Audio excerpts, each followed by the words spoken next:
آج کی اس ویڈیو میں محبت کا اس قدر شدید عمل ہے. یہ ایک نقش جو میں آپ کو بنانے کا طریقہ سکھاؤں گا، یہ نقش اور اس کے ساتھ میں آپ کو ایک وظیفہ بتاؤں گا. یہ دونوں اگر آپ کر لیتے ہیں تو محبوب کی حالت ایسی ہوگی جیسے آپ نے کوئی پالتو جانور رکھا ہوا ہے. آپ کی انگلی کے اشارے پہ ناچے گا، جس طرح آپ کہیں گے ویسے کہے گا.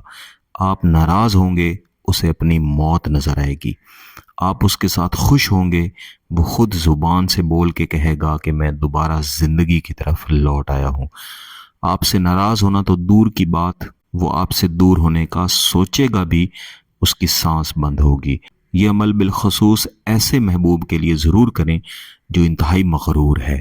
چاہے محبت کا اظہار کر دیا ہے یا نہیں کر رہا، لیکن غرور میں ڈوبا ہوا ہے، ایسے شخص کے لیے یہ مکمل عمل کریں، پھر اس کے اثرات دیکھیے گا. اگر آپ صرف یہ نقش تیار کریں، اس سے شدید ترین محبت پیدا ہوگی. لیکن اگر آپ اس نقش کے ساتھ وہ وظیفہ بھی شامل کر لیں جو میں آپ کو آگے چل کے بتانے والا ہوں، تو پھر محبوب کی حالت پالتو کتے جیسی ہوگی. کچھ دوست میری اس بات کو ناپسند بھی کرتے ہیں، کیونکہ اس سے ملتے جلتے میں اور بھی عملیات یہاں پہ دے چکا ہوں کہ محبوب کے لیے پالتو کتے کا لفظ استعمال نہ کیا جائے. بلا شبہ ایسا نہیں ہونا چاہیے، لیکن اس نقش کی، اس عمل کی تاثیر اتنی زیادہ ہے کہ میرے پاس اس کے علاوہ اس کی تاثیر کو بیان کرنے کے اور کوئی لفظ ہی نہیں ہے. اس عمل کو کسی بھی دن تیار کیا جاتا ہے، لیکن بہتر ہے کہ جمعرات والے دن اس کو شروع کیا جائے. نقش آپ نے صرف ایک ہی تیار کرنا ہے. ایک سفید کاغذ کے اوپر آپ نے 3x3 کا مثلث خاکہ تیار کرنا ہے. اس کے اوپر بسم اللہ شریف کے اعداد لکھنے ہیں، اور چاروں کونوں کے اوپر آپ نے مقرب فرشتوں کے نام لکھنے ہیں. عجب یا جبرائیل یا عجب جبرائیل، جس طرح آپ کو لکھنا بہتر لگے. عجب یا رفتمائیل، میں ساتھ ساتھ بول بھی رہا ہوں تاکہ سمجھنا آپ کے لیے آسان ہو. عجب یا دردائیل، عجب یا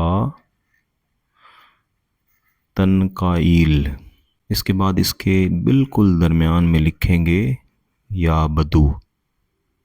پھر اس میں اعداد لکھیں گے 9 4 7 1 1 2 3 2 1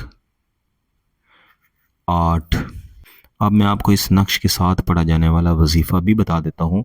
اس کے بعد آپ کو میں اس کا طریقہ کار بتاتا ہوں کہ اگر آپ نے صرف نقش لکھنا ہے تو اس کا استعمال کیسے ہوگا، اور اگر ساتھ وظیفہ بھی کرنا ہے تو اس کا استعمال کیسے ہوگا. اگر نقش کے ساتھ وظیفہ پڑھنا بھی مقصود ہو تو آپ نے اول و آخر 11 مرتبہ درود پاک پڑھنا ہے. کوئی بھی درود شریف آپ پڑھیں، اور درمیان میں آپ نے 11 مرتبہ سورہ مزمل پڑھنی ہے.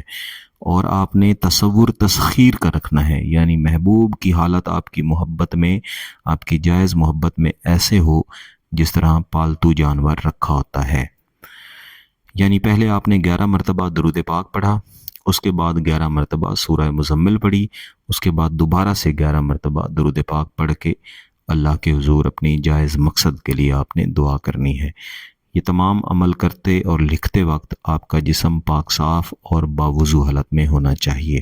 اگر آپ نے یہ دونوں چیزیں کرنی ہیں تو جس روز آپ نے یہ نقش تیار کرنا ہے، یعنی اگر آپ نے جمعرات والے دن فجر کی نماز کے بعد یہ نقش تیار کرنا ہے تو آپ بدھ والی رات عشاء کی نماز کے بعد یہ عمل صرف ایک بار کریں گے اور رات کو سو جائیں گے. اگلے دن صبح اٹھیں، فجر کی نماز کے بعد آپ یہ والا نقش صرف ایک نقش تیار کر لیں.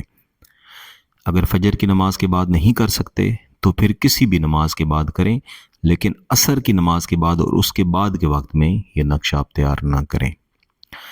اس نقش کو تیار کر لینے کے بعد آپ نے لپیٹنا ہے اور اس کو اپنے پاس رکھنا ہے.